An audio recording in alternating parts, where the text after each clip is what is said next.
We're live. Alright, hey everyone, welcome to the stream. I'm going to click like share it on social media before I do the whole spiel, because that way it'll actually go out and people will be here, because YouTube's auto notification thing is terrible. Right, join Cam Jack, Brie and Real Ketwolski. Yeah, share now. Boom. Right, that's just gone out to social media, so you guys should get a ping right about now-ish. In a minute. I have my ping that we're live on YouTube. Well, that's a good start. We're definitely live. But that's live. the only ping I have. Alright, it should have just gone on Twitter. Okay, I've there got we it go. here. Boom. There we go. Retweet. Awesome. Yay. Alright, hello everyone. How are we doing? Welcome to Trek Central Live for week 8. We're, of course, discussing Starship Picard episode 8.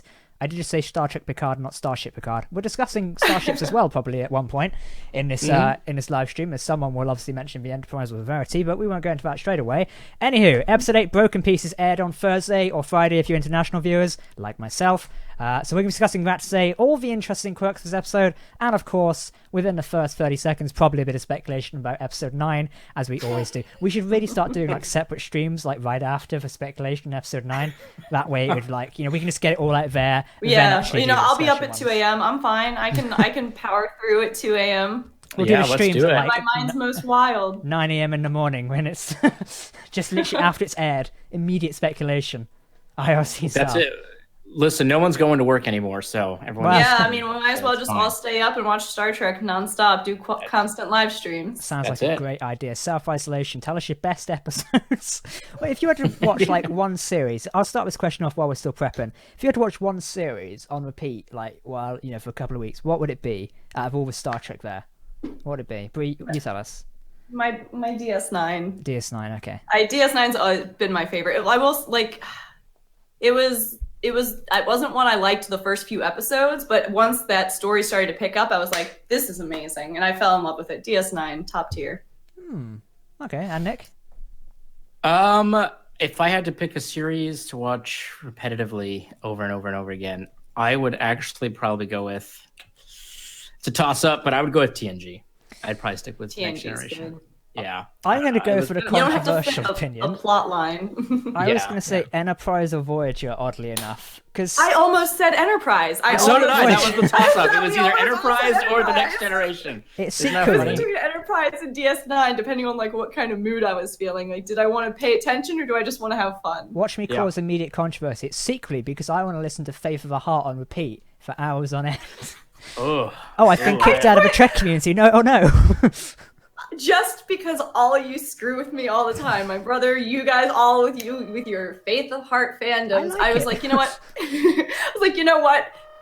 Just to be that person, I put that Faith of Heart printout with where you wash your hands to the song, and I put it in my bathroom and in front of my sink. So when my brother came over, he was like, really? And then of course after the fact, he was like, I'm not gonna lie, I did sing it in my head. Sean, thank you for the $2 donation. We'll discuss your question in a minute, Sean, but I agree with you as well. Regarding Faith of the Heart, I think I saw the other day someone replaced the Picard theme with Faith of the Heart, and I'm like, this is just, no, you can't do this. This is just wrong on so many levels. I saw the DS9 one, and that one gave me the irk. How to ruin Well, fandom. the thing is with Enterprises, I've got faith. Okay, and I've got a heart, and I have faith in the heart. So therefore, it's the most accessible theme song there is. It's the only one you can sing because the original series' lyrics is not something you want to say out in public. Actually, while drunk, I could probably sing the original series lyrics, to be honest, but we won't go there. Maybe that's the after hours. That's the after hours. That was Destination Star Trek's after party. No, it wasn't. Las Vegas, here we come if the event actually goes ahead. Yeah, seriously. That's why I'm not buying any tickets for any conventions I do. Like, normally I would have had 3 tickets purchased by now for my next 3, which are coming up in a month, but I'm not going to risk it. It's something to take into consideration because I hope Vegas does go ahead, because it'd be a shame if we have to miss it, and also San Diego Comic-Con as well, because we've just learned on the topic of Star Trek, for those wondering, PaleyFest, which was going to be a big Picard panel there, and maybe some announcements, details about season 2 and reflections on season 1, which was scheduled for, was it this week or next week coming? I think it was this week, wasn't it? I think it was this week 18th, that it's coming up here for PaleyFest, and then the The Upfront also got PaleyFest has been canceled. cancelled and Upfront's been cancelled. Upfronts is probably a bit of a bigger one because usually, for those who are not sure, Upfront is kind of like a media brief up for all the press and big outlets of what's coming up on CBS's entire network, basically, for the entire next year. It's kind of like a market shareholder thing as well. It's kind of what we do. So we might have seen some footage there of Discovery Season 3, maybe a release date, and also any other projects they've currently got in progress, like maybe a Pike series, etc. Whatever supposedly is going on behind the scenes, that would have been there. But with those events cancelled now, it's kind of like, we're stalled for what the news might be of where CBS is going to announce anything. Two big things are taken away for where we get news about Picard Season 2 and also Discovery. So I don't know if CBS are going to do like either just a press bulletin anyway or an online thing. I personally don't think they'll do an online thing because CBS have never really done that anyway. So I don't know, if they do, it'd be nice. I'd like it because that way we could all tune in and not have to sit and watch other people's Twitter profiles as we sometimes do. Thank you, journalists in the US. You save my days. I mean, there is a possibility because the Ready Room show does exist. The infrastructure's there. They have the set. They could do some more formal announcements specifically for Trek through the Ready Room program that they have set up now, which is possible. They could go that route if it comes down to that. For sure. Potentially. I guess we'll end up seeing where it goes. But obviously with the whole thing, as I know a lot of people are asking us in a week about it, it's going to delay events and a few announcements, I have a feeling, which is a bit of a shame. I'm hoping it doesn't knock out San Diego Comic-Con. However, it does look like it might get slightly close to that. We've seen events being cancelled in June and also some being moved to August. So it's a good sign it might not get cancelled, but I don't know, sailing close to the wind at a minute, and obviously the next month, I guess, will tell us, how well it actually goes. Anyway, enough fat talk. We don't want to bore you with all of that today. We'll go into the world of Star Trek. Obviously, we're discussing Picard Episode 8 today. This episode, wow, I personally really liked it. Some of us here has some other opinions about it, don't we, Mr. Ketwolski? Okay, rude. Immediate. Two of us liked it a lot. One of us, unnamed, didn't. One of us who should not be named was a bit of an arse. No, I'm joking. Which is good because it means we can have some actually good discussion about it this week because we're all not like, super loving it for a change. Because I remember we had a conversation about it after we watched it and you said you didn't like it and I was like, I hadn't watched it yet. I was like, okay, I'll go and watch it, and I really liked it. I didn't know what the hell Nick was on about this episode. But as I mentioned on review, there were moments in this episode I felt were a bit in a way, I guess is the best way to describe it. Personally, I felt like 7 of 9 myself was underused.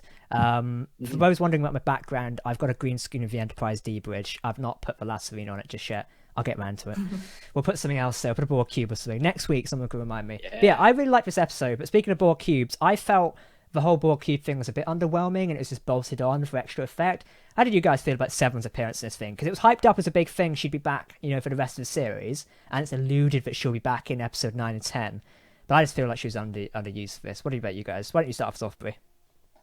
I actually liked her usage. I think there was so much happening in such a short period of time that if it focused too much on her, we'd lose some of the heart of the other stories trying to be told. Especially like I know we've mentioned like there's not in chat, but like there's a heavy-handed story of suicide, and I think that if we focus too much on Seven saving the day, it would almost undercut the message they were trying to get around. But I agree in the sense that I found one part underwhelming, and that was when right after she, turned on all the Borgs and they're just like, Poop! And they just toss them all out the airlock, and I'm like, but my assimilation, come on. Yeah, and I was like, come on, like I wanted to see some like thousands of Borgs just wrecking shit, and then I was underwhelmed there. In that sense. But I think too much of a focus on 7 of 9 in this episode, and we would have lost all of the backstory that we learned. And I like all of the stuff leading up to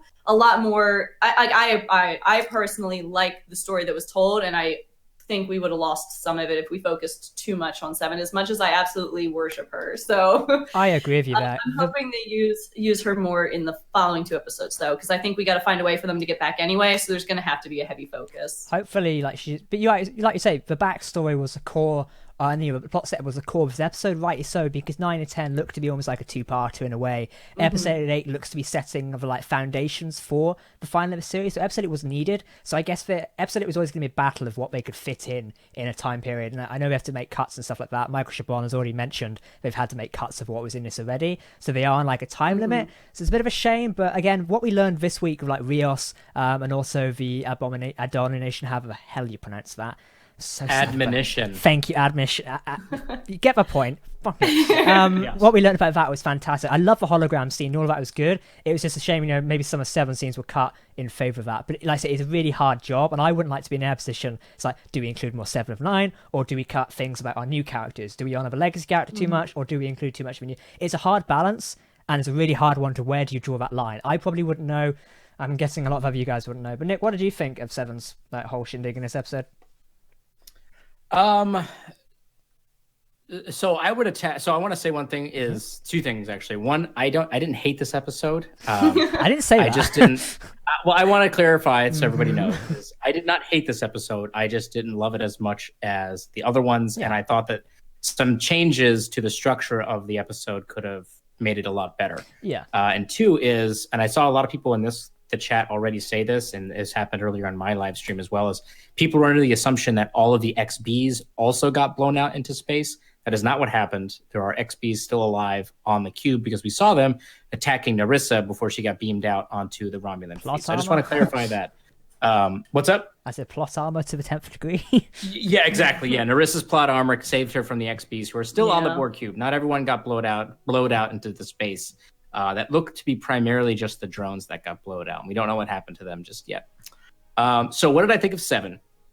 I attached my issues with Seven to really the issue of the we'll call that the B plot of the episode. The A plot was essentially all the things that were happening kind of on La Serena, and then the B plot is what was going on in the cube. And I feel like I agree with everything that you guys said, that especially with Brie, like if they had focused too much on Seven in this episode, it would have, one, bloated this episode a bit too much, and it would have padded up that runtime a little bit too much. So they had to kind of cut that stuff down a little bit to focus on the backstory and all that other stuff like that. Mm-hmm. My issue, even though I enjoyed the sequence, if they had cut out the hologram stuff out of the episode and just had Raffi go to Rios's quarters, that could have saved about 7 to 8 minutes worth of this episode, because those ultimately didn't actually give us anything, especially when they were all sitting inside the den. Nothing really came of that conversation. So if they had cut that, they could have spent a little bit more time with explaining what was going on with the cube, because it's right. Like, okay, so how many XBs are left? Did the scientists also leave with the Romulans? I was thinking that as well. It's like, what about the people who's interested in episode 2? Is she dead? Right.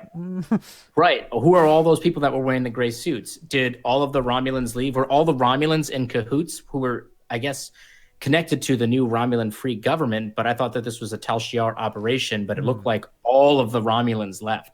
So it's like, did she have some contact in the new Romulan free government in order to, basically deputize all of these Romulans to go with her on this Zat-Vash Tal Shiar mission? I wish they had spent a little bit more time explaining what happened on the cube, because they spent all this time building it out and then we're gone. And we're out of there. And it's like, okay, well, what happened to all that stuff that was going on? So I feel like if they had cut out the stuff, even though I really enjoyed it, if they had cut out that stuff, I feel like they could have left in, because I think, like you said, Shaban said that they had to cut stuff. They probably filmed that stuff, but it probably got cut. I feel like that would have been able to kind of assist the B plot a little bit more. But again, this is like me trying to squeeze out as much water as I can from the rock. I don't think that this episode sucked. It's just, I feel like it could have been done a little bit better. But that's my feelings on Seven. The pacing of this episode was a bit hard, because I remember we discussed this after watching it, where it was like, on the cube, the time seems to move a little bit odd compared to La Serena, where the time moves really odd as well. It's kind of a bit hard to match it up, and when you're cutting between it in certain segments, what's going on here then? But overall, it was a good episode in my opinion. Like I say, just the 7 bit kind of just irked me with especially like Brie said, the Borg being flushed out into space. Kind of right. Man, that's a bit anticlimactic. Of course, the bad people managed to win again. Yeah, and she escapes as well. Fantastic, how nice. Though we did get a look at a nice new Romulan warbird, or ship, or whatever the class it is. We've not got a class name for it just yet, but we got a nice new ship, which was cool. I liked it, and also we did get a look at the Ibn Majid, or Majid, however you want to pronounce that. I've just effed the entire pronunciation of the series. Wow. You're just drinking. You're drinking on this live stream. Jack's drunk. #Jack's drunk. Yes, all this water here. Simple hole. vodka. So yeah, there's quite a good amount of Easter eggs in this as well, which is really nice. Especially like I really love building up Rios' backstory, because I think I mentioned to you guys last week, it was one of the big things that interested me when we first was introduced to his character in episode 3, was this whole mysterious Starfleet ship that had been erased from records, and the way they handled it in this episode, and how they made first contact with was it Jana and Beautiful Flower, a brother of the Daj and Soji as well. Thank you to Dwayne Kirkland, who's just become a YouTube member. Thank you very much. I love the whole building of that. It was fantastic. So yeah, before I jump into that, guys, if anyone's interested in becoming a YouTube member in the chat, feel free to click the join button down below. Dwayne's our latest person to join there. He has now got the fantastic little Trek Central logo whenever he chats on there. YouTube memberships is a great way to support your favorite YouTube creators, whether that be ourselves or someone else on the platform. It's fantastic. Check it out.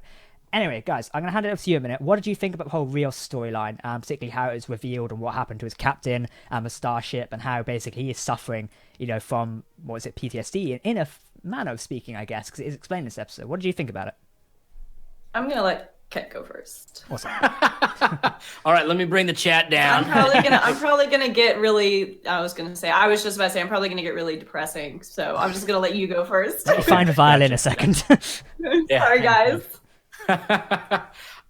So I'm a bit torn on the Rios backstory. No. I like the story. I like this idea that the captain was forced to make a choice of killing these two ambassadors or allowing his crew to die, and was kind of forced into that through Starfleet security. And I like that idea, and I like the idea that they had a confrontation over it, and then he ended his life over it, which is a very, very, very, very serious topic. It's very, very heavy to deal with, not only just in regular life, but also specifically in the context of being in a service like Starfleet or the military and stuff like that. It's a very heavy, serious topic, and I like the backstory. The only thing that I did not like about it was the fact that they had to connect it back to the synthetic life forms. That part to me felt a little forced.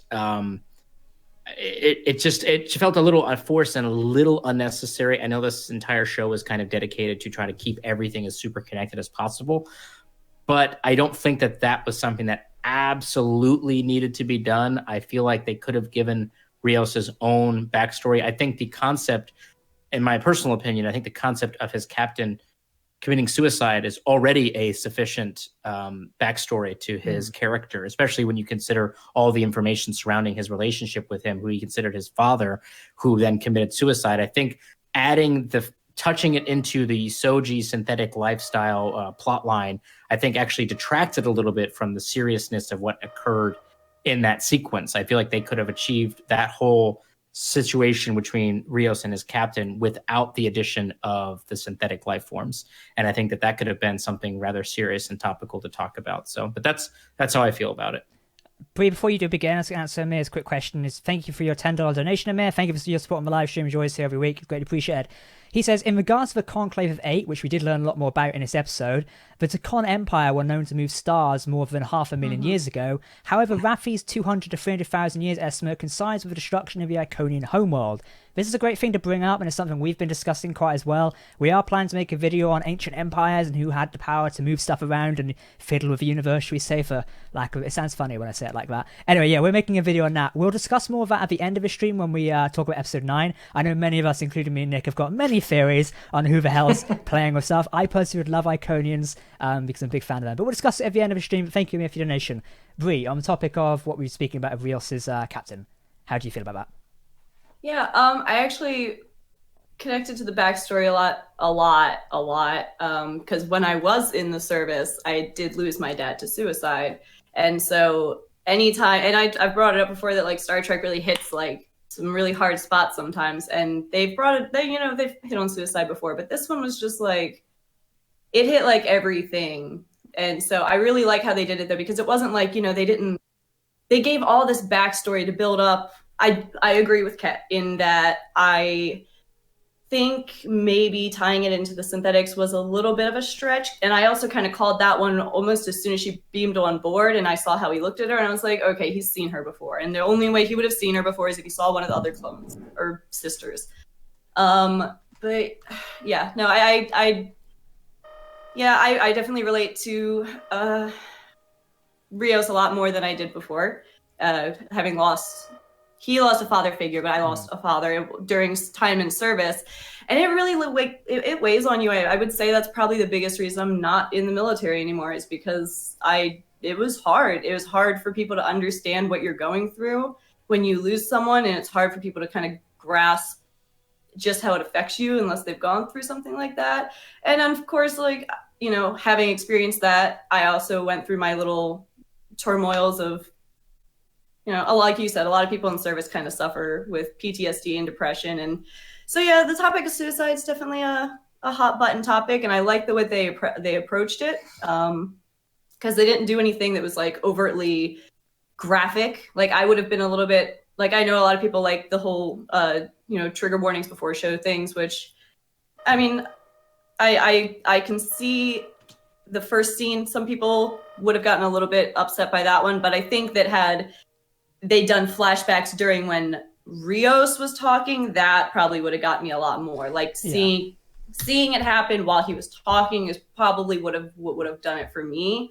But I think the way they approached suicide in this episode wasn't overt to the point where I felt like I couldn't watch it, if that makes sense. Like, I feel like they hit just enough to make people feel and think, but not too much to push people away. Right. It's probably like, it's a good job they didn't, like, when you said that there about, you know, like flashback or actual scenes of it, they could have taken the route of actually showing Rios' backstory in a flashback, as they've done with many characters so far. But they didn't do that, and instead they chose to build on the storyline, as his storyline technically is secondary to the overall one. It's a good job they didn't do that. So yeah, before I do say my next point, though, thank you to Sci-Fi Bay Area 707 for the $2 donation, and also Miguel, who says, Borg flushing aside, Seven did complete Hugh's mission by reactivating a cube and evicting Romulans. Very good point. I'm sure we'll discuss a bit more about that towards the end of this thing. What I was going to say, though, is regarding the Rios thing, for me, like in Star Trek, particularly with Picard and the Next Generation, we've seen moments where Picard goes up against Starfleet and the Federation when they threatened or asked him to do something, and he said no. So to then see another Starfleet captain who was supposedly trained by one of Picard's best friends, etc. Marta, I'm not going to attempt her name, as it'll be another pronunciation error. You can give me the Spanish pronunciations if you want. No. My stuff, I was raised in a bilingual household, so trained just give by me those. For a captain to commit suicide and stuff like that, it was a pretty heavy thing. So I don't know, it just, for me, it's like all in time in Star Trek, we've seen captains stand up to like oppressive orders from Starfleet and such like that. So it was really odd to see someone fall to that, because typically ship captains basically go, no, I don't think so, and then a whole like episode spins off. But I don't know, it was just kind of odd. Another thing I do want to focus on, though, is the male synthetic who was called like Beautiful Flower, and referred to as an ambassador, which is quite an interesting one. And I feel like that's one of those little details the writers have thrown in there, which may become like a little bit prominent, that's the word I'm looking for, maybe in episode 9 or 10. We've not heard anything of like male synthetics so far, apart from the A500 to, you know, assist on Mars, etc. But here we're seeing it with also Jana, who we presume is another copy of Soji and Daj, or an earlier version of them at least, because the Ibn Majad was taken off record 9 years, I think, roughly, before Picard's start, which would have been 2380, I believe. No, sorry, not 2390. I'm getting my dates wrong here. So yeah, it's just an interesting one. Sean Casey, thank you for the donation. Curveball, will their creator be STD's Leland? Star Trek Discovery, we're not meant to call it STD. Shit. No, I don't think it will, because Leland was eliminated, and I think any remains of Leland have also been yeeted to the 31st century, whichever way they've gone. Yeah, he's gone, so. My way of describing things in the Starship universe gets even more mental each week. Tom Casey, thank you for the $5 donation. What are the odds of Seven of Nine being part of a crew next season, or being the next season? I hope so. It's a great question, because she has definitely been seen on La Serena in promotional art a little bit more. So whether that was just for episode 5/4 when she popped up, it's kind of unknown. I'd love it for Seven to be more involved, but it depends, you know, when and where she shows up, I guess. Obviously, we'll see how she fits into episode 9 and 10. 10, we've discussed before, and we'll theorize at the end of the stream as well. I think it's going to be a bit of a cliffhanger moment to lead into season 2. We'll have to see, but she's on a cube right a minute. She's got Elnor, who someone called Elmo earlier in the chat. That was hilarious, by the way. Can we just dress Evan Evergore up as Elmo now, and like, you know, Elmo thing? That'd be hilarious. I've met Evan. I think he'd find it hilarious. So yeah, Seven's definitely got a lot more going on in the story, and I can't wait to see what she does, to be honest. But yeah. Anyway, let's quickly talk about something else. in this episode, we also learned a bit about Deep Space 12, which is a great mention. Many of us DS9 fans are like, "Oh, hello, another Deep Space Station." But we also got a mention of a Starfleet squadron, because we got to see a bit more of Clancy as well, which is fantastic. I love Clancy after this. I've warmed to her. I think she fits really well. And also, there's been a lot of jokes about her shut the F up to Picard thing. People are saying Will Wheaton's been writing that part of a script, finally getting his revenge. I love it. Tell me more. But the Starfleet squadron is a very interesting thing. And Nick, me and you discussed this yesterday when we were talking about the episode again, because me and Nick get together and talk about many theories all the time because we've got nothing better to do.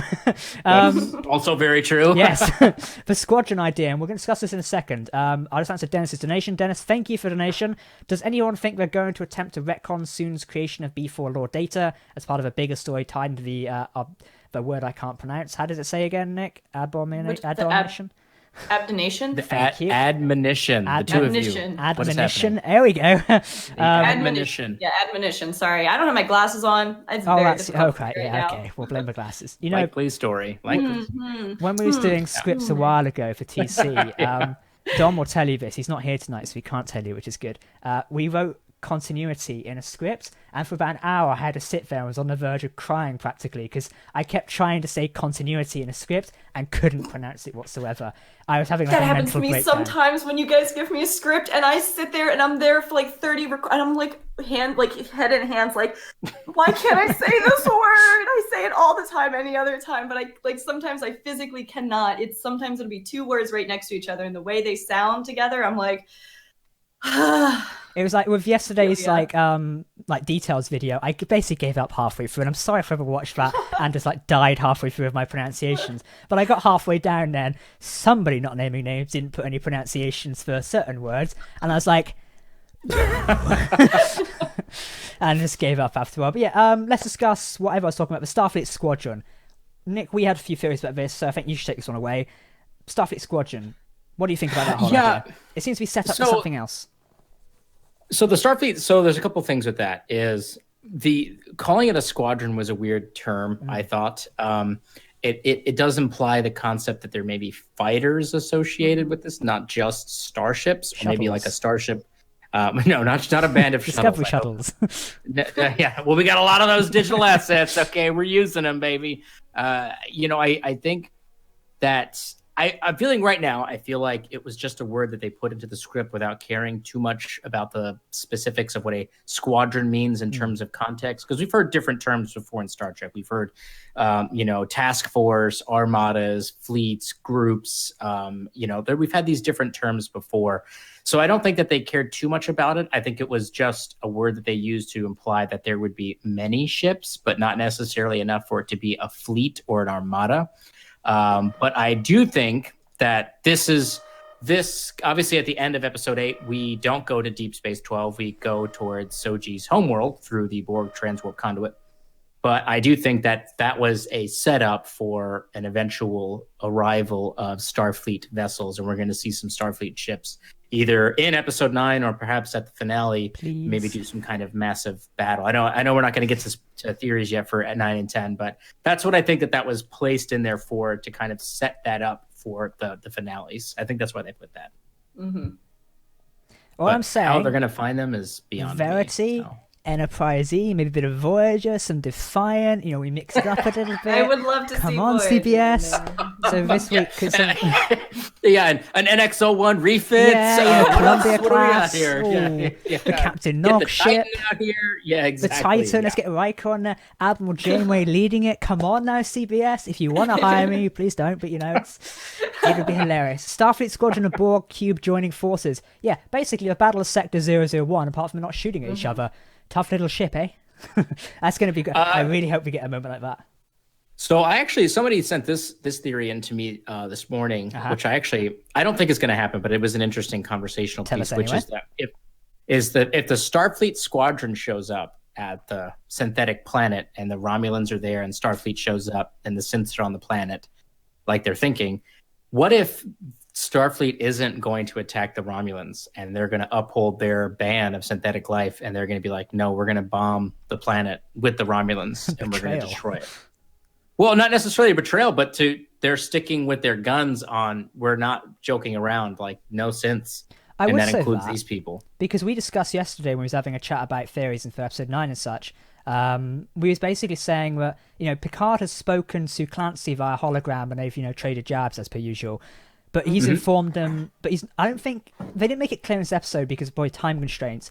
But does Clancy know about Commodore O thanks to Jurati's confession? Because Jurati confessed after Picard, you know, spoke to Clancy. So is Clancy aware of that? Because if so, they're going to probably, by now, Clancy would think, well, hang on a minute, the whole Federation thing was a bit of a hoax. Or, you know, the whole synthetic thing was a bit of a hoax. We've been duped. Oh boy, time to go in guns blazing and blow the shit out of her.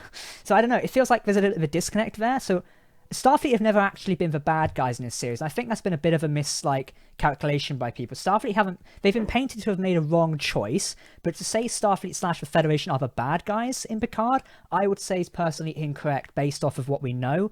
If you've got to look at it from a more analytical opinion. You guys feel free to disagree with me on this. However, I think based on what Michael Chabon said, but also if you look at the episodes and the whole series from a retrospective point of view, Federation and Starfleet made a choice on synthetics, and Picard essentially explains that at the end of episode 8 when he's speaking to Rios about synthetics, as they have the power to make a correct choice, one that Starfleet, you know, chose wrongly, arguably, to do so. So in this, maybe they could choose again. So my question here, I've just gone off a big tangent, sorry, is whether you know, Clancy's aware of Commodore O's treachery or the Zat Vash involvement in the whole thing. Like you say, are they going to come in guns blazing and blow the shit out of the Romulans, or is it they're going to uphold a part of their thing? There's something there, and I feel like there's a bit of a disconnect at the minute. What if we're in a situation where the person who's in charge of the squadron that Clancy sends is Commodore O? Uh-oh.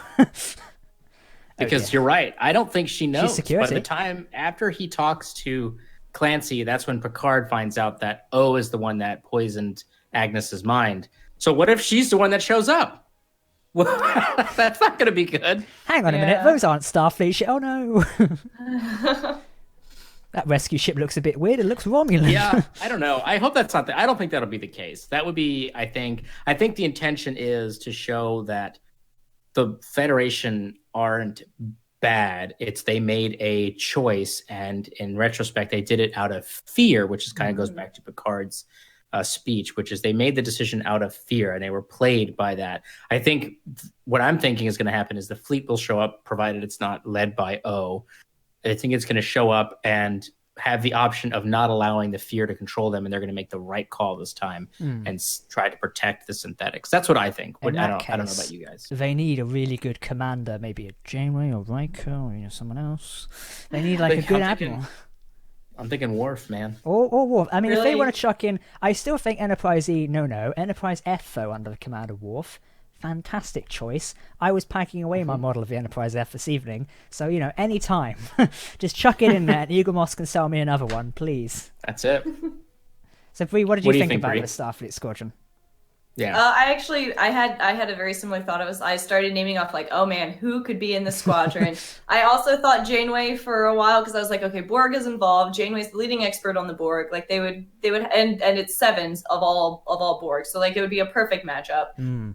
But then I saw that, you know, Michael Chabon maybe was the biggest fan of the Janeway Seven relationship. What did he say about that? Because Katie mentioned in the chat. I looked, and he said that he didn't connect with Seven and Janeway's relationship the same way that other people did, but he understood why people felt such a connection to those characters, but that he personally didn't like that relationship all that much. So that's why he didn't. Because someone even asked, like, can we see this person, that person, or this person? And he said, with the exception of Janeway, and then gave his explanation. So I don't think it would happen. If it did, it would be him, you know, kind of biting his, or like, you know, suppressing what he feels in favor of maybe fan opinion. But true. I don't know. It's up in the air. Given that response, it makes me think I'm not going to see my Janeway. Because I asked Kirsten Beer this at the premiere. But yeah, sorry, I kept pronouncing her name wrong. I asked at the London premiere for Picard. I said, any chance of us seeing Janeway? Because she's written a ton of Voyager books and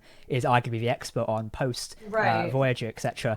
And she wouldn't answer the question, just smiled and said anything's possible. So yeah, and that's kind of why I'm like, all right, maybe they just don't want to do it. But I think I could see Worf, and I could also see LaForge because we've mentioned LaForge. He even confirmed they even confirmed, you know, or squashed our first assumptions that he had passed away, and made it that he was alive. So by doing that, it makes me think, and because Data's involved, and it's Data's children are involved. I hope Data's involved somehow, but I think it would be interesting to have LaForge be part of the crew. I think we're going to see some next gen guests at least. At least one. I can foresee that happening. I don't think we're going to get people from like DS9 or anything in this squadron, but it would be nice. It would be great either way it goes. To answer Elshi's question in the chat there, LaForge is dead, right? No, LaForge is alive as far as we know by the time Picard. I know after the attack on Mars and the Countdown comic kind of like left his fate in a balance, but thanks to, is it either episode 2 or 3, I forget which comment it is now, Jaban actually mentions that LaForge, Picard could go to LaForge for help, which is kind of like a green flag. He's okay, he wasn't blown up on Mars. And also the book The Last Best Hope by Una McCormack, which isn't technically canon, it does confirm that LaForge was on a shuttle overseeing that. Minor spoilers there. Definitely read that book, it provides you a lot of good background for Star Trek Picard, although it's not considered canon. Take it with a pinch of salt, it's that extended canon stuff. I know it's on screen, it's canon. It's still a good setup though, go read it, it's amazing. Watch it now. So SC says, will Kestra's cranky old captain friend have a Stargazer ship to bring to the fight? If he does, that's going to fall like to pieces in like one bit. I actually have some theories about that. So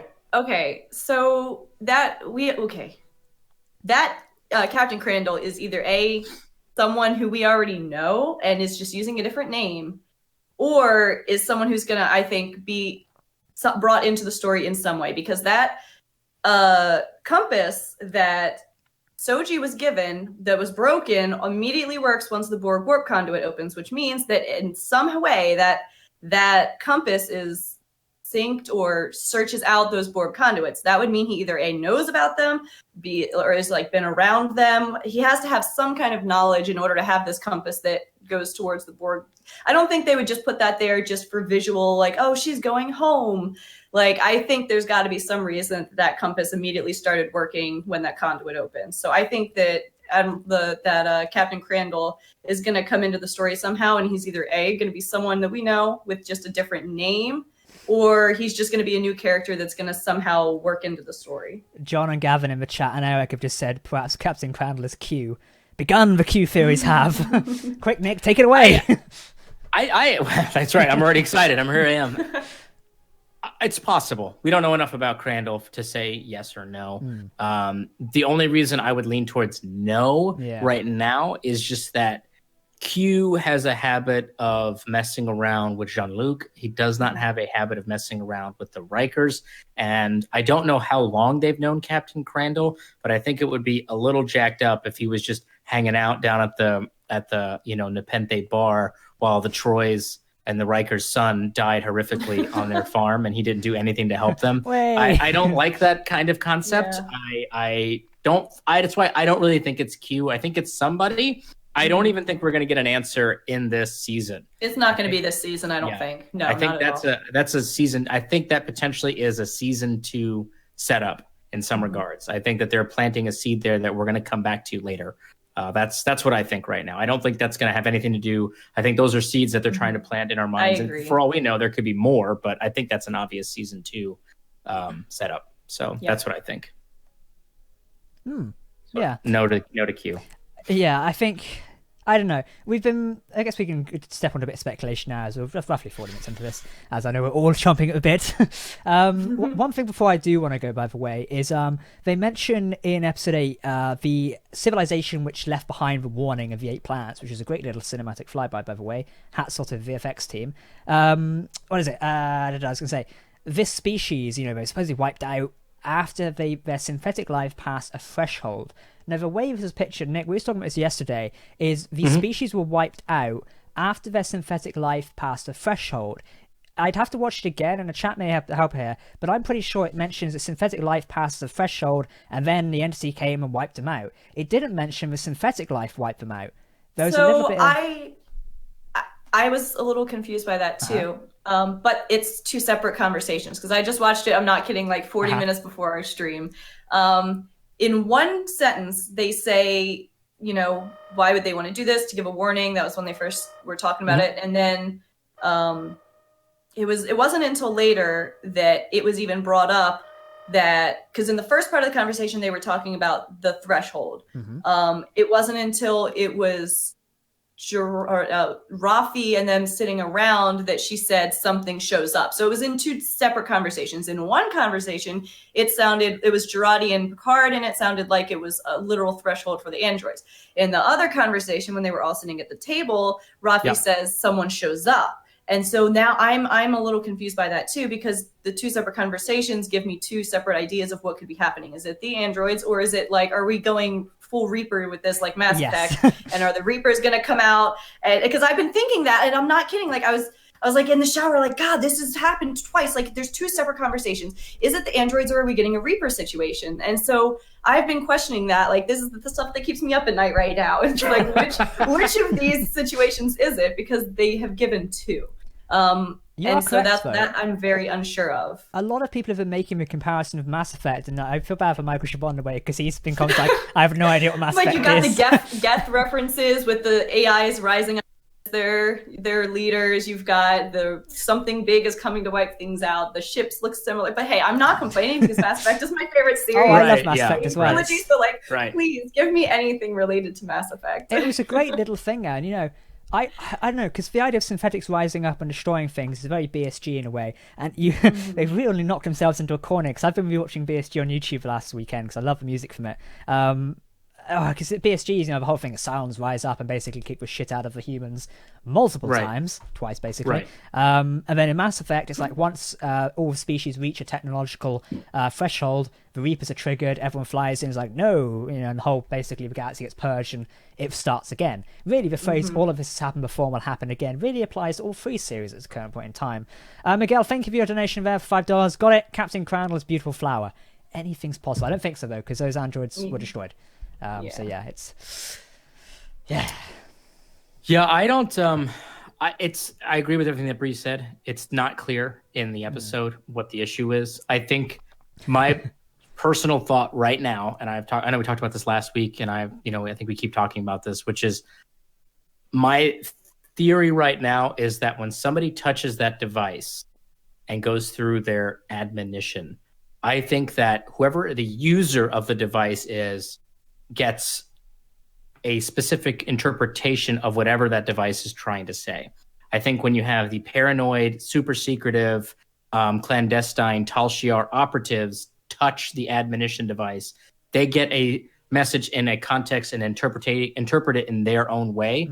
So I'm wondering if other people are going to go to this planet, perhaps Soji or maybe even Picard, but maybe Soji will touch it. That worries me, that theory.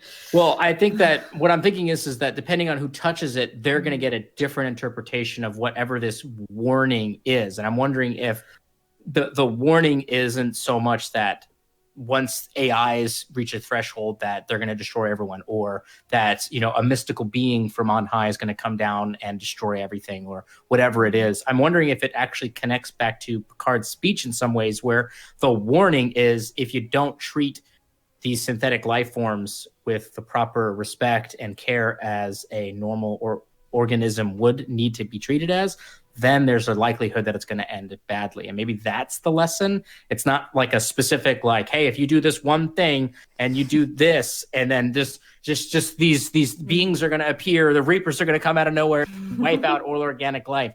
I am just thinking that might be a bit more on what they're trying to do, because it's a bit more metaphorical in that sense, as opposed to like a literal entity of a threat where it comes in and it's got ships and armies and beam rays and mega weapons and all that stuff like that. I'm wondering if it's a bit more metaphorical in nature, like if you don't do this the right way, it could go bad, and it went bad for us if you don't do it the right way. That's what I'm thinking. And when you say it's different for every person, I get a little worried when you say Soji, because if you're right, if it is different interpretations, what if when she touches it, she sees from an android perspective like how abusive humans are towards them, and then that could turn her. And so that's why when you were like, oh, Soji touches it, I was like, but maybe she shouldn't. Maybe that's not the best idea. No, I agree. Yeah, that would do. So a big thing I want to talk about is the entity mentioned as well. And this definitely got me and Nick theorizing about a ton of stuff. Now, obviously, originally, when they mentioned this ancient civilization, these 2 points connect here, moving stars, that kind of put a few things together. Michael Chabon kind of, he mentioned that the Con Empire could do it, but I'm not sure whether that's a direct confirmation it is for the Con Empire. If anything, this ancient civilization can move stuff around, could be connected, but also the entity as well. They could be two different things, essentially. The Takon Empire might as well have been the people who put this warning there in the first place. However, the entity that appears, supposedly, or entities, what if it's the Iconians? This is a big thing that discussing. Now, I love the Iconians. I've played Star Trek Online before. The whole Iconian War and that was very interesting, and I love that. But also the whole archaeological stuff, as Iconians. I would really love it if they blend that into it, because Iconians were a very integral part of Next Generation, because they popped up every now and again. They even popped in DS9 as well. So they're rooted in Trek history, and also a big thing in extended canon as well. So yeah, I'd like it if the Iconians could be referenced a bit more. I think it'd be great. Could also potentially be on to season 2 as well with what we do to that, because we don't really know much about season 2 just yet. So I guess we're gonna know more about that in episode 9, or probably 10 realistically, but. I don't know, Iconians. I'd like that idea. Let's do an Iconian War, yeah.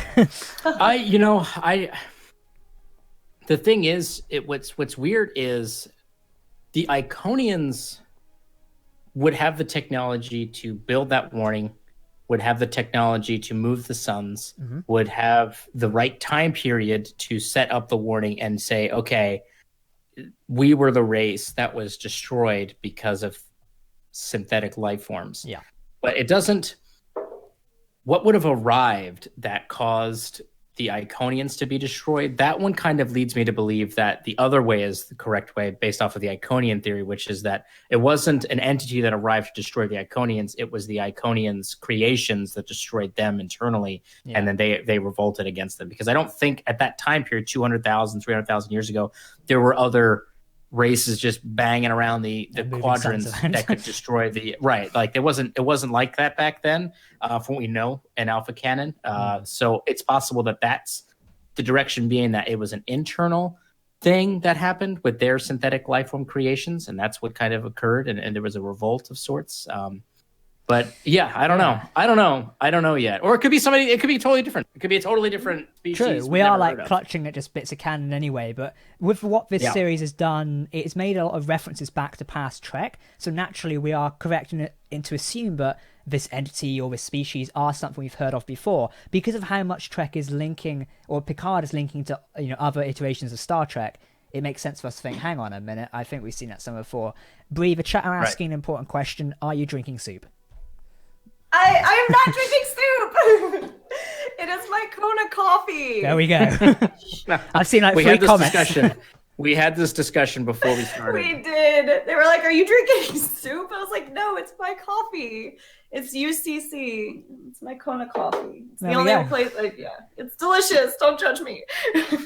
Tomato soup in a can. There we go. So yeah, there's lots of stuff to think about, but let's speculate about episode 9 a minute, as I'm sure we're dying to as well. Episode 9, again, CBS and the promo department's all being cagey about it, because we are heading towards the very end of Picard now, so naturally the promos aren't going to give much.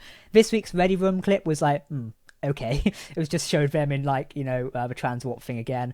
The trailer as well, it just really doesn't show much, so it's kind of I don't know. Nick, do you want to kick us off a bit of speculation? For 9 and 10? Yeah, or for 9 specifically, because that's obviously this one. What I think is going to happen is, and this is based purely off of the trailer that was the stinger at the end of the episode, is the Serena loses power. And if you look really carefully at the frames, which I have because I'm a big nerd, Same. The window of the bridge is actually blacked out. So either they have been transported to a cave on the planet, or what I'm really theorizing is that giant flower thing envelops the ship, and probably also another one envelops Nerek's Romulan fighter, and that's what causes the power loss. What they're doing after that, I am not sure. I do think that based off of other trailers and stuff, they do get to the planet at some point, and I think that we're going to visit this lab that Bruce Maddox and potentially others were using. And I think we're going to find out what happened to Soji and why she was sent off and a little bit more about her past. I'm not sure if there's going to be other, because there's an assumption here that there's like a hive that they keep saying of synthetic life forms there. Yeah. I'm not sure that that's actually going to happen. I'm curious if that's just, again, like part of the paranoia attached to the Zhat Vash, that they think that there's a whole hive of people. And Soji's also been caught up in that paranoia that, oh my gosh, I've led the Romulans to destroy my leftover of my people and stuff like that. I'm not sure if there's going to be a hive there or if there's going to be any synthetic life. That would be kind of interesting if they arrive there and they're like, no, Soji, you're the last one. Ooh. You're it. You and Daj were the last two. Now that Daj is gone, it's just you, which would be even more interesting, because then we can get like a Measure of a Man kind of situation going here, where it's like, well, do that, we extinguish Soji's life because she is a synthetic, but she's also sentient in a lot of ways. So how do we go about that? That I think would be an interesting twist, that it's not just, oh, they get down there and it's like, you know, there's like 100 of them and they're just like Party Central. Yeah. It's like a college dorm. We've been waiting for you. Or whatever. Right. Oh yeah, come on in. Yeah. Because the trailer, like, it was a very nice house in the trailer. I'm like, hello, what's going on here, Ben? And also there's some weird object now. See, Bree's just recorded our theory and speculation video for episode 9. That's going up on Tuesday, so keep an eye out for it. Amir, thank you for the donation. It would make sense for Jurati to be the one to die by sacrificing herself in redemption sort of way for what she's done. But there needs to be a bit of redemption going on around here, because Narek technically needs to redeem himself as well, unless he's continuing going to be an arse. So I guess he needs to do something. But before we do go to you, Brever, I just want to quickly say, what's the whole deal with flowers? You know, there's an android called Beautiful Flower. Daj's father, or whatever it was into flowers. And also in episode 9 preview, space flowers. What's going on here? Listen. Are you asking me because I'm an environmental science major? No, but feel free to answer anyway. No, I did notice that. Well, when they said beautiful flower the first time, at first I thought I was mistaken in hearing it, so I had to back it up, and he said no, that's what he called himself. And I was like, okay, that's a very interesting name. Now, what makes me think, this is probably some really far-fetched theory, but you know how in the episode where Data, in Next Generation, when Data creates his daughter, he lets, or wait, no, did he? Oh crap! Now he didn't pick. Did Data pick Lol's name, or did she pick her own name? That's a good question. Because I know she got to pick her appearance and gender, but did she get to pick her name? I don't think so. Never mind, and that ruins it. Because I was like, you know, if it was someone like Data, I could imagine him letting his children like pick their own names. And so depending on, you know, how each one was made, the more like you know, Data has this very childlike, you know, curiosity. I could see some of his children being like, I want to be named Beautiful Flower or something like that. You know, it just seems like such a Data's child kind of thing. Yeah. But especially being that this was however long ago, this would have been I'm assuming towards the beginning of the creations of these androids. But again, this is just me like pulling random strings. Like, how can I involve Data? How can Data actually still be alive right now? I'm just really trying to find any way he can still be alive. People are saying Data called her the name, so. Yeah. Okay, then yeah. So I do know she got to pick some stuff, but I wasn't sure if she got to pick her name or not. Yeah. It's right. Pretty interesting. Because now I was thinking he picked the name because it meant something, like in another language. I think he might have said that even in the episode. But I do know, yeah, she picked her appearance and gender, but not her name. So then, yeah, I don't know. I still want to find some way for Data to be involved. But yeah, I agree. It's a very odd name choice, and I also thought that those creatures looked very floral. But I don't know where. And yeah, like you said, the orchids. I don't know of any. I'm trying to think, like, were there any botanists outside of Miles or Keiko? I was like, oh man, you know, is there any botanists involved? But Miles O'Brien's behind the whole thing. Keiko and Miles are behind this. Yeah, that's it. It was Miles O'Brien all along. You know, someone uploaded a video a while ago of Miles O'Brien running and going, Jesus, in his Irish accent. You know, Picard's going to turn up and it's just going to be O'Brien going, Jesus. Yeah, I have absolutely no idea why there's so many undertones of like flowers and floral undertones. There's a lot of undertones throughout the whole of Picard. Gar Stevens, thank you for $2 donation. There's a ton of undertones. Like, we've also got the 5 Queens thing, which seems to be following around the whole time. 5 Queens, 5 EMHs, 5 something. This like thing is following us around the whole time. There is a lot of undertones. What the hell's going on? And that's even a pattern within writing. Like the rule of 5s is a thing. I mean, it is a writing trope. So I can see this going two ways. Either A, we're picking out the rules of fives in every single episode and we're just like noticing it, or they're using the rule of fives to create the story. So that's why I'm not sure if we're just noticing rules of fives or if they're using rules of fives to tell the story. Yeah, I'm the further we've gone now that we're nearing the end of the season, I am of the belief that the Five Queens was not to be taken literal. Yeah. I don't think it actually means something literal anymore. I think that's how it was a fair assumption at the beginning because we didn't really know how these androids and all the situation, how it worked. But now here we are where there's potentially a planet full of synthetic life forms. For all we know, there could be millions of them. We have no idea what they're doing there, or there could be none. But I don't think that at this point, I don't think that the Five Queens actually means anything literal. I think you're right with the rule of five, I think is possibly what they're probably going with. And I think it's just something like that. I think it was just, I think we as a fan base probably read a little bit too much into that one. It was kind of a misdirection, a little tidbit there. So Don just said in the chat there, I'm not sure if this is correct. It says Lal means beautiful flower in Hindi. I'm not sure. Yes, it does. It does. Okay. I knew it meant something because I saw the translation. I was like, it means something. Huh. Wow. That's cool. I didn't know that. Interesting. Okay. I didn't know the translation, but I knew that it translated to something. And as soon as you said that, I remember seeing that exact conversation brought up. So that is wild.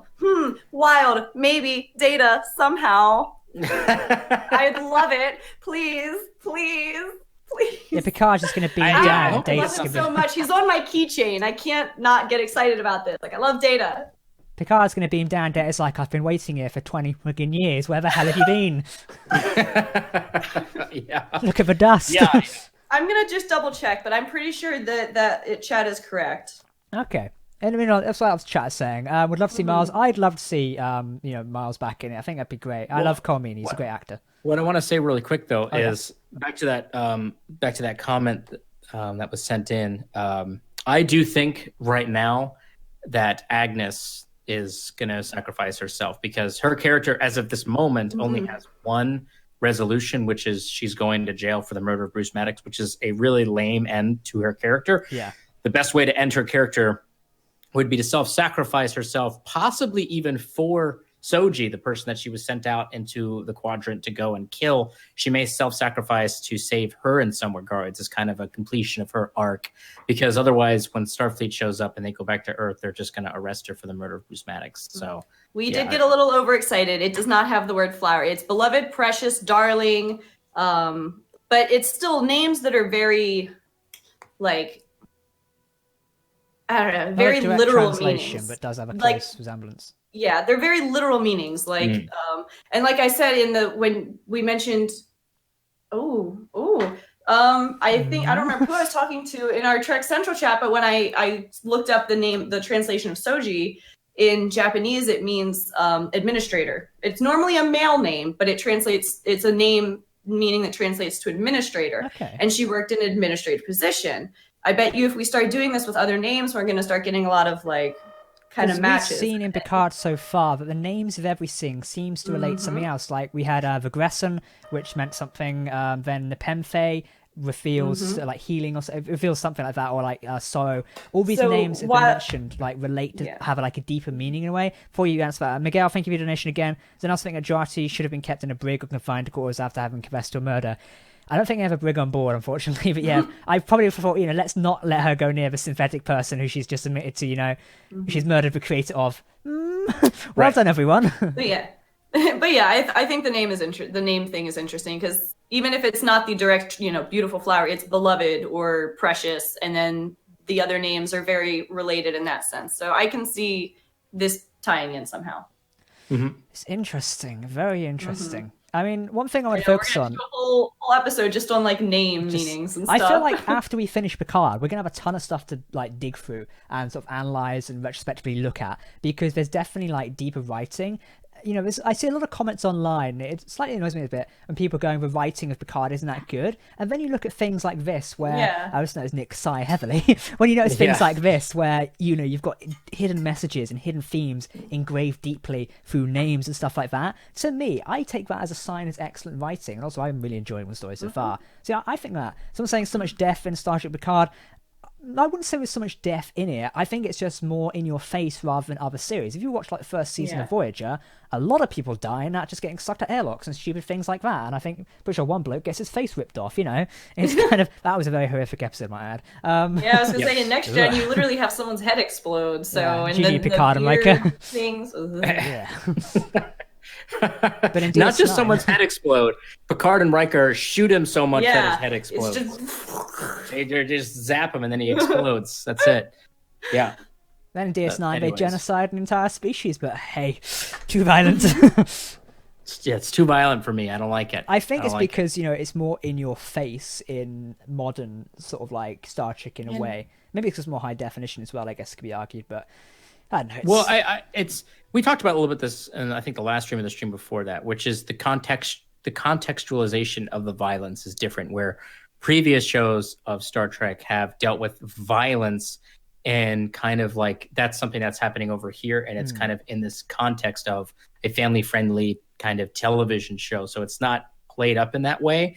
Whereas these newer shows like Discovery and Picard, it's reframed differently. Like think about like the planet that Tashi are sisters from, where they've got roaming rape gangs and the entire planet is all about, you know, war and murder and deceit and you know, people having like little badges that inside their body that they go in suicide runs and blow themselves up on and stuff like that, where that is a very heavy, serious level of topics, but it's framed in a way that doesn't really feel that way. It's the idea of it's kind of something separate. And we're dealing with other themes. It's the idea that when you're in Utopia, you don't really notice it because the whole of the Next Generation was told within the Federation, within Starfleet. Here in Picard, we're not in Starfleet. We're not actually in the Federation. We're basically up shit creek without a paddle, with one way of putting it, because that in a neutral zone or a former neutral zone where everything's basically gone really badly, to put it lightly. Would you agree with that, Nick? Yes, I would agree with that 100%. Yes, that's definitely part of it. And that's why I think people are reacting a certain way to it. But I think that they have to kind of put that aside a little bit and realize that the contextualization of Picard and Discovery, but really Picard is different. It's a different style show. It's just different. Like, do I think that they're going to have somebody's eye being cut off in Lower Decks? No, I don't think they're going to have that, because in the context of that show, that doesn't really add up into that show. And even if they did have some kind of violence, which I'm sure they'll have action and stuff like that in there, it's not going to be played in the same way. It's not going to be played in such a seriousness. It's going to be played for more of a action adventure kind of, almost probably even comedic in some regards intent. You know, I don't think it's intended on being this violent, horrific thing. So context matters, I think is where people are struggling with the violence and the cursing as well. Someone said like Gene's positivity and light we've evolved past this nonsense. In the Federation, they've evolved past that. Inside the Federation, everything's utopia and peaceful. Although the Federation made an arguably wrong or debatable wrong choice when it came to the bans of synthetic, many people would argue that inside the Federation, day-to-day life goes unaffected. Everyone's still happy. You know, you have to pay for stuff. Today, you can join Starfleet. Well, hey, you know, everything's happy and dandy. Outside of the Federation and the rest of the galaxy, it could be as bad as, you know, everything, because it's not inside the Federation. I guess that's one way to look at it. And that's always been the case in Star Trek, arguably. Klingons are beating the shit out of each other each week. You know, they're kicking and killing each other. That's not Utopia in my book. That's quite bad. But inside the Federation, on board the Enterprise, happy as Larry. In the Romulan Empire, they're killing each other and dragging people out into the street and beating them to death. Thanks, Tal Shiar. You know, things are going really well over there. You know, in the Delta Quadrant, that's basically effed in general, to be honest. I'm so glad that other species got assimilated by the Borg, though.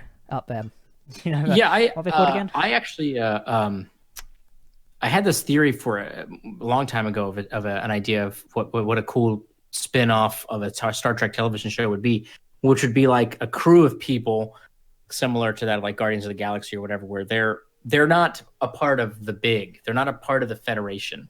They're just on a ship doing whatever they're doing, and they're doing what they want to do. But the Federation still exists and is doing all this stuff. And the thing that I talked about was, like, if they run into a Federation ship, like, it almost seems as if there's like a weird cognitive disconnect between this weird utopian lifestyle that they're living in this Federation starship as opposed to what everybody else is living. And it would be kind of like they'd be like overly positive, like creepy positive. They'd be like, "Hey, welcome, we're the Federal." Like, it'd be like going to Disneyland, you know, like when you go, it's like almost like it's unnerving, but it's not disingenuous, but it's like because they just live in this different bubble of life, and they don't really experience it from the same perspective as the little guy, which is kind of what we're getting here, which is, yeah, Picard and Raffi and Rios all have, Starfleet ties in their own former Starfleet, but where they're at is not in this utopian starship where everything's all cool and we're all working together and everything's all, hunky-dory and stuff like that, where it's like there's almost like a bit of a disconnect between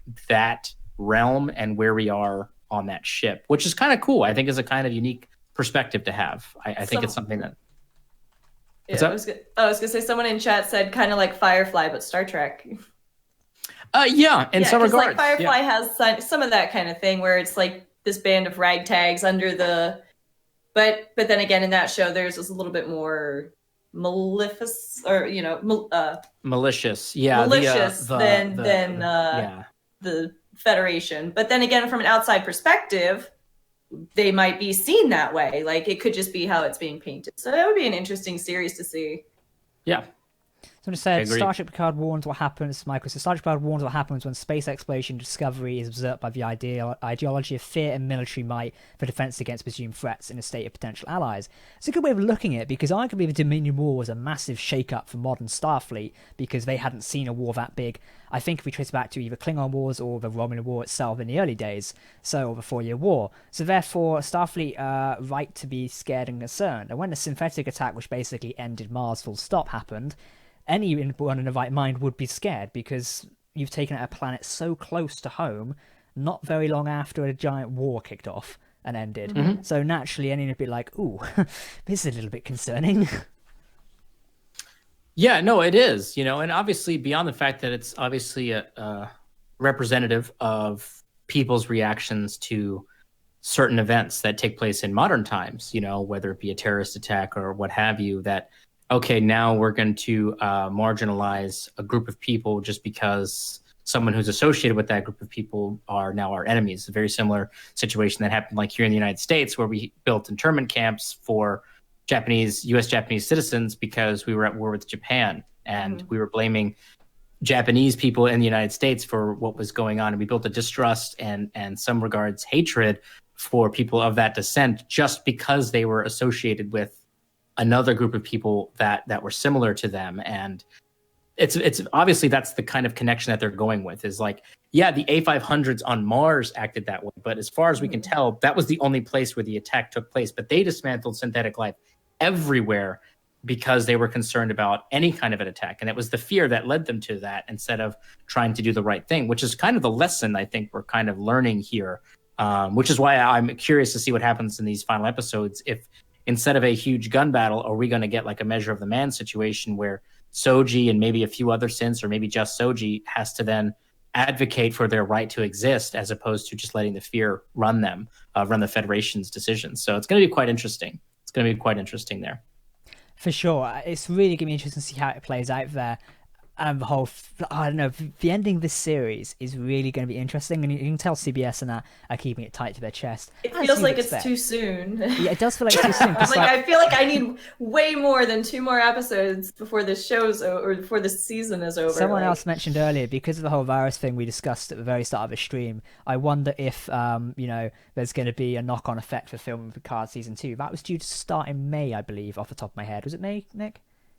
It was May. I think it's likely that Star Trek Picard will be pushed back a little bit, which is going to cause us all a lot of heartache, because every hate group out there against Star Trek is going to just jump on this that they were totally right. Thing for the whole industry. Isn't it so that they can put Discovery first now, or wasn't it so they can move stuff around and put one show out right before instead of doing Picard first? I think. Well, they're going to put Discovery out next.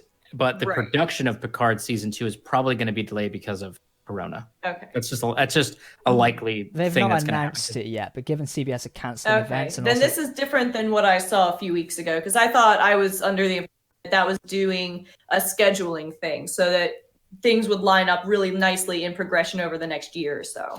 Yeah, no, they're still planning on... Right now the plan is for them to start off production of Season 2, I think, in May, but it's likely going to be delayed because they primarily film in California, which is dealing with a massive outbreak of of Corona, so they're likely going to delay that production. I would say that that's very likely. It's going to have a knock-on effect for the whole industry. It's not, CBS aren't crumbling and Picard isn't doing bad. Netflix have cancelled all of their stuff currently, and I believe they primarily film all over the world.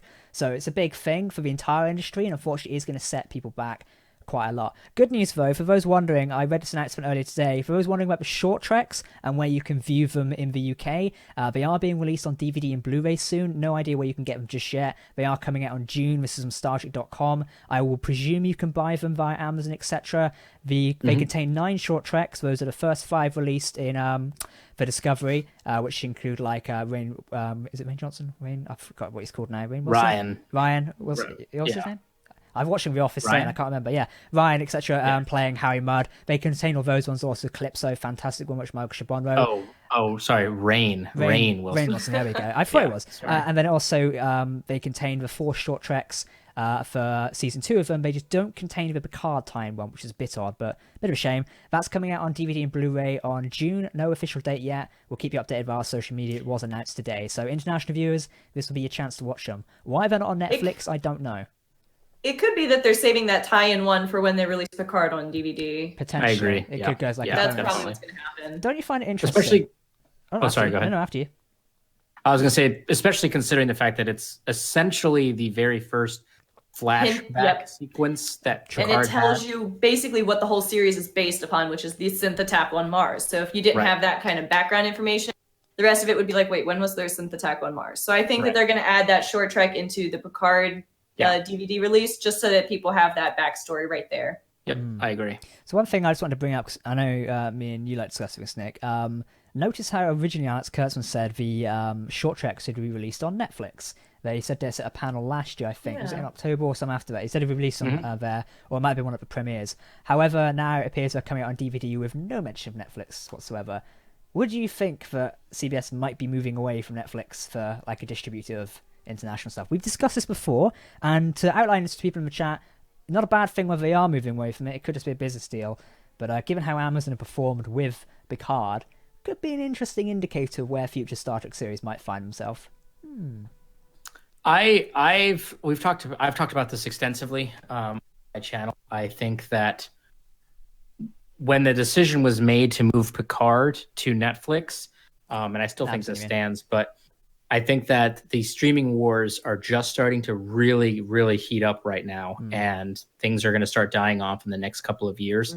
So CBS, I think, made the right call by going with Amazon over Netflix, because I don't think that Netflix at the time was prepared to deal with the activation of Disney Plus. People were very concerned about the activation of Disney Plus. I think in hindsight that Disney Plus did not do as when I was saying as well. It has a massive amount of subscribers. It's blown out that stuff completely, all the projections. They probably made a bunch of money off of it. I'm not suggesting that it was a failure in that regards, but a lot of people that I work with and that I talk to and that I hang out with, we kind of make fun of it. It's like, when's the last time you logged into Disney Plus? Well, it's been a while, because most of the stuff on there, you already know what's on there. And you only go there when you want to watch something that you kind of have an itch for. Whereas like Netflix or CBS All Access or Amazon Prime or Hulu and stuff like that, where you're jumping on because there's all of this content on there and you never know what's going to be on there. It's always going to be something different. Whereas Disney Plus is not that. So I think that the concern at the time was that Disney Plus was just going to destroy Netflix and just kill it where it stood. But I think that didn't really work out. Yeah, because Netflix have been suffering from a business POV for... They have. They've lost money. They've lost money the last couple of They're not obviously on their ass just yet, for lack of a better industry term. Well, what I was going to say is, like, so many YouTube channels, especially one specifically that I follow and I love a lot, has actually made a video exact topic of, with the streaming wars and all the different platforms. You already had a few that lived and died, like, in no time at all. And it's getting to the point where, like, back when cable... you've got individual channels, and then boom, you've got a cable package. So now it's at the point where you've got individual streaming services. Pretty soon, boom, you're going to have a streaming service package instead of a cable package. Is essentially going to be the same thing. Or you're going to have a die off of all but maybe like one or two, because of the issues with the streaming wars. If they can't find some kind of, it was like a 20-minute video by, so. I just I do wonder think- if it was interesting because because Okay. they're not releasing it on Netflix. Whether it is a sign eventually they'll move away from Netflix. Because as I've always said, I personally think from a business POV and also a consumer POV, Amazon represents the best option. For CBS, Amazon are a great international distributor because they also offer merchandising options as well. They have a power to distribute that with your media. So if I log onto Amazon right now, I'm not sure it works for you guys because you've got CBS and the Star Trek store, but if I log onto my Amazon here in the UK, I also get Star Trek Picard merchandise literally right next to the series. That, for me, I think is a great idea for the consumer because they don't have to track to another website, and also for CBS, they don't have to worry about it because Amazon are handling it. Yeah, the merchandise is a big thing, and I've talked a little bit about this again as well, is something that Amazon does for many other content subscribers, content creating cable companies, is that something that Netflix cannot do is when you go to your Amazon Prime, right? Even right now in the States, if I go to Amazon Prime and I want to watch Star Trek Picard, I can watch it through Amazon Prime while signing into my CBS All Access account. Nice. If CBS All Access wants to become available internationally, the distributor for that is Amazon, because when you go to your Amazon Prime account, you're going to see your box and it's going to say sign in with a CBS All Access account. That is something Netflix cannot give to CBS All Access because they want subscribers. They don't necessarily care about the views. They want the amount of subscribers because that's where the money really comes in from. That's what they want. That reminds me a lot of how my fellow anime fans will see how Crunchyroll and Verve work together. Like, you've got a Crunchyroll and Verve account, they're linked. You have a Crunchyroll or Verve separately, you have the option to get them both for like a much, for a fraction of the price of each individually. So I can absolutely see something like that happening where there's a partnership like Crunchyroll and Verve have. Right, exactly. And that's Amazon's doing that with other cable companies that are already doing that, like HBO and stuff like that. Like, they're doing that with other cable companies from an international perspective. And again, that's not something that Netflix can provide them, which is the ability for people to subscribe to CBS All Access and pay them directly as opposed to just getting a check from Netflix. To me, if that's where they're headed, and it makes sense that that's where they're headed because they want to engage in the streaming wars, and in order to do that competitively, they're going to need to start going internationally themselves, natively.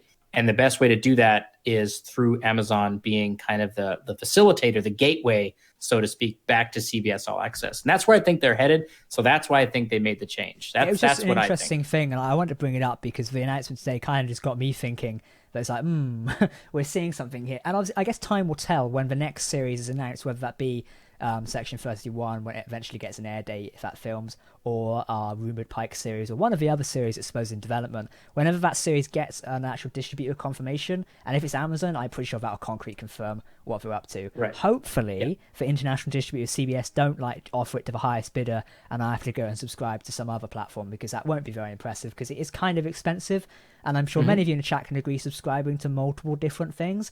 US viewers are lucky, I'd say, because you just subscribe to CBS All Access. For myself, though, if I want to watch Discovery currently, I'm subbed to Netflix. And I watch Picard, I'm subbed to Amazon. I'm subbed to both anyway, because I typically watch stuff on there.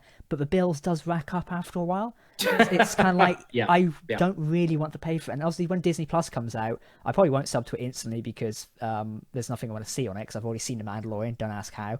It's just... I would have paid for it if they'd let it in Europe originally, but someone else paid for it. It's, it'll be interesting to see what CBS do with that. But I did also bring it up anyway because it was a great topic of discussion on the whole thing that's going on there. But to round off this stream anyway, as we're heading towards our ending of the evening, thank you everyone's turning up in the chat. If you guys have any questions in there, feel free to get some in now. We'll answer some last ones before we end off in the next 10 minutes, as that'll be pretty cool. But, guys, I'll ask you two first, and the chat can also answer this as well. If you had to rate episode 8 out of 10, what would you give it? Chat, feel free to type in your numbers into the chat now. 1 being the absolutely worst episode of any media you've ever watched, 10 being the best episode of any media you've ever watched, aka Star Trek. Type it in the chat now, and we'll see what the general consensus is. I'm going to say for myself, and then Brie can say, 8. 8 for 8 is what I'm going to say. I'm going to be difficult. 8 for 8. Brie, what do you think? I actually give it a 9 out of 10. I know you didn't like the use of the I keep wanting to say Android because I'm wanting holograms, but I loved the hologram scenes so much. There was like a spark of joy in all the darkness. And you, Nick? I'm gonna be fair, and I'll give it a 7. I'm gonna give it a solid 7. Yes, That's an that's how I immediate feel 1 with it. there. I know that's the lowest I've rated any of the episodes, and again, that's in relations to the other episodes of this season. Yes. The episode itself was still very, very well done, and we had a lot going on in there. I don't hate it, but in comparison to the rest of this season, it did not live up, in my opinion, to the other stuff that was going on. So I'm going to go with a solid 7. I'm seeing a lot of comments saying 8 at a minute, also a few 7s, a few 6s. So I'm seeing a lot of 7 and 8. That's the most that I'm seeing. I think 8's looking the general consensus so far. So agreeing with myself on 8. Okay. Yeah. Yeah. Looks like 8 is for finishing. We'll go for 8 then. General consensus for episode 8 is 8. Well done, everyone. We did it. Woo! So to round off this stream, someone says, "Damn you, Ketwolski." I know. No, I'm sorry. I know. I'm sorry. It looks like a couple of questions there about the odds on it is lore. Yeah, I think there's a big question about lore. However, I think they would have covered it by now. But if he does pop up, he does pop up. It'll be pretty interesting either way. To end off this stream here, thank you everyone for tuning in tonight. It's been greatly appreciated to have you all here tonight. Thank you to everyone who donated as well, and to our brand new YouTube members as well. Thank you guys, very much appreciated. We'll be back next week discussing episode 9 at 9 p.m. GMT. So there's a lot of repetition going on here at the minute. At 9 p.m. GMT on Sunday. It's definitely not the night if we're not going to. Don't forget to tune in for that. It'll be us three again.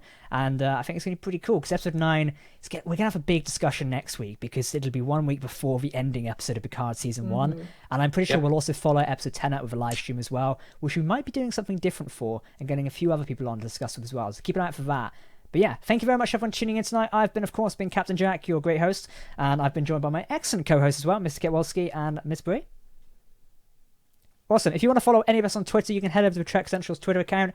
Link or @ is in the description there. And you can also follow Brie and Ketwolski as well. We'll be producing more videos throughout the week. Don't forget to catch our episode 9 preview and speculation. Yes, that's the title of the video, which is going on Tuesday. We break down the global preview trailer, which you can watch now, and also the Ready Room clip as well, which is pretty interesting this week. Nice little bit of detail about there about transwarp stuff and all of that. Or, is it transwarp conduits? Yeah, transwarp conduits. The pronunciations this week have been really bad. Yes, you're doing great. I'm so proud of you. It's okay, Jack. We all have these days. It's the admonition. I'll be replaced next week by somebody who can speak English. Thank you everyone for viewing it. We're going to end it off here before I insult somebody with another pronunciation. Thanks for watching, everyone. Goodbye.